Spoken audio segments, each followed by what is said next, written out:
berkati kami, sebentar kami akan belajar dari firman Tuhan pada minggu ini. Berikan kami hikmat dan kebijaksanaan untuk boleh mengerti dan mengimani kebenaran firman-Mu. Dalam nama Yesus kami berdoa dan bersyukur kepada Tuhan. Amin. Bapak Ibu saudara-saudara yang diberkati oleh Tuhan, pada minggu ini kita mau belajar dari firman Tuhan dari Ulangan pasal 24 ayat 17 sampai 18. Ulangan pasal 24 ayat 17 sampai 18. Kami akan membacakan bagi kita. Demikianlah firman Tuhan. Janganlah engkau memperkosa hak orang asing dan anak yatim. Juga janganlah engkau mengambil pakaian seorang janda menjadi gadai. Haruslah kau ingat bahwa engkau pun dahulu budak di Mesir, dan engkau ditebus Tuhan Allahmu. Dari sana, itulah sebabnya aku memerintahkan engkau melakukan hal ini. Amin. Bapak Ibu saudara-saudara yang diberkati oleh Tuhan, pada minggu ini kita mau sama-sama belajar menggumuli kebenaran firman Tuhan dengan tema hidup rukun dengan sesama. Hidup rukun dengan sesama. Saudara-saudara, kata rukun berarti hidup berdamai, hidup bersatu hati, tidak ada pertengkaran ataupun tidak ada percekcokan. Jadi sebagai orang Kristen, sebagai orang percaya, kalau dikatakan hidup rukun dengan sesama, berarti kita harus dapat semaksimal mungkin untuk hidup berdamai dengan sesama, untuk hidup baik dengan sesama, agar tema yang kita sama-sama gumulkan pada saat ini boleh kita nikmati. Rukun, berdamai, tidak bertengkar, bersatu hati, dan baik.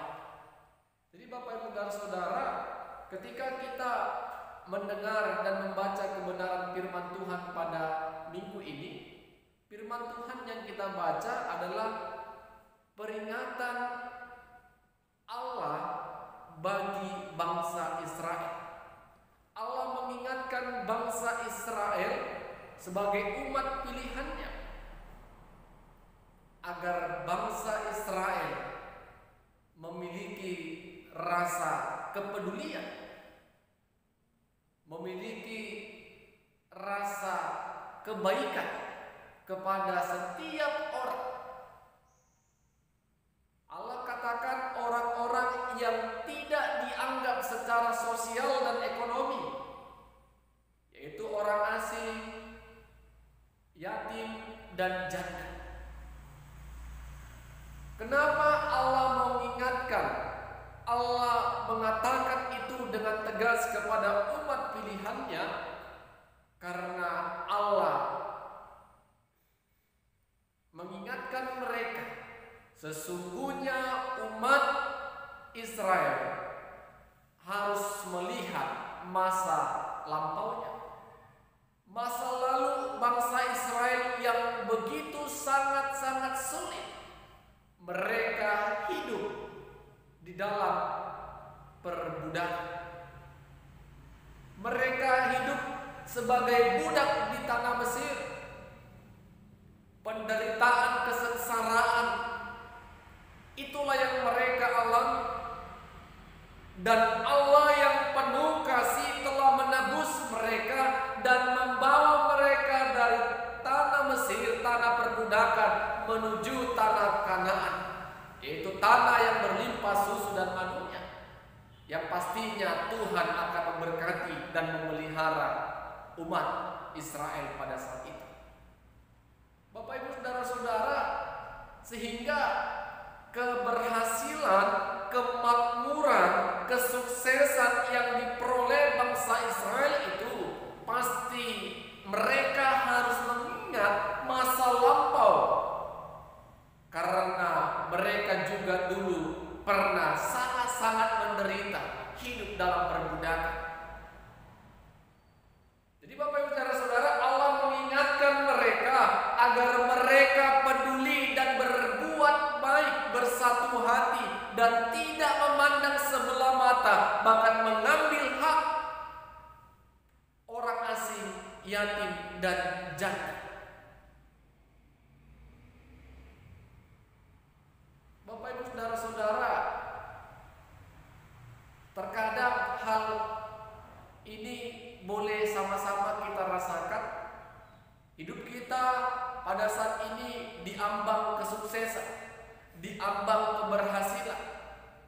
Tetapi kita lupa akan masa lalu yang pernah kita jalani. Kita lupa akan masa lampau di mana kesulitan, di mana kepahitan, penderitaan kita lalui. Dan kita lupa bagaimana Tuhan boleh menolong kita dan menghantarkan kita sampai pada saat ini. Banyak orang Bapak Ibu, Saudara-saudara, orang yang pada saat ini mengalami kesuksesan, keberhasilan, lupa diri, tidak ingat dia siapa dia dulu sebenarnya. Yang tidak punya apa-apa, tetapi karena kasih karunia Tuhan, dia boleh terberkati. Bapak Ibu perlu mengingat masa-masa kesulitan, masa-masa penderitaan, masa-masa kesusahan, agar hidup kita melihat ke belakang, dan agar hidup ke depannya kita boleh menjadi saluran berkat. Kita boleh hidup dengan rukun dengan sesama. Apa yang kita peroleh dan terima dari Tuhan itu hanya karena kasih karunia Tuhan. Kalau ada Bapak Ibu yang mengatakan yang kumiliki ada pada saat ini karena aku kuat, karena aku hebat, karena aku berpengalaman, sehingga Bapak Ibu sulit untuk menjadi saluran berkat bagi sesama. Jangan jadikan apa yang kita peroleh, apa yang kita miliki menjadi suatu kesombongan, keangkuhan, dan menganggap orang lain lebih rendah dari diri kita. Kita menganggap orang-orang janda, yatim, orang asing itu di bawah pikiran kita, itu di bawah akal kita, itu di bawah derajat kita. Karena kita juga pernah mengalami yang namanya kesulitan. Siapa pada saat ini tidak pernah mengalami masa-masa sulit? Pasti semua orang mengalami masa-masa yang namanya kesulitan. Tetapi jadikanlah kesulitan yang kita alami menjadi perjalanan hidup, proses untuk mengalami keberhasilan. Dan keberhasilan itu bisa menjadi saluran berkat bagi semua orang. Jadi ketika kita hidup berdampingan dengan sesama, kita dituntut dan diajari Tuhan, diajak Tuhan untuk bisa hidup berdamai. Kita hidup rukun dengan sesama.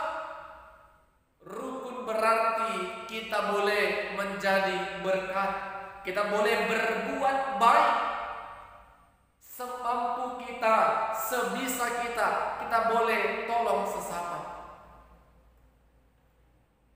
Jadi kita belajar dari perjalanan bangsa Israel.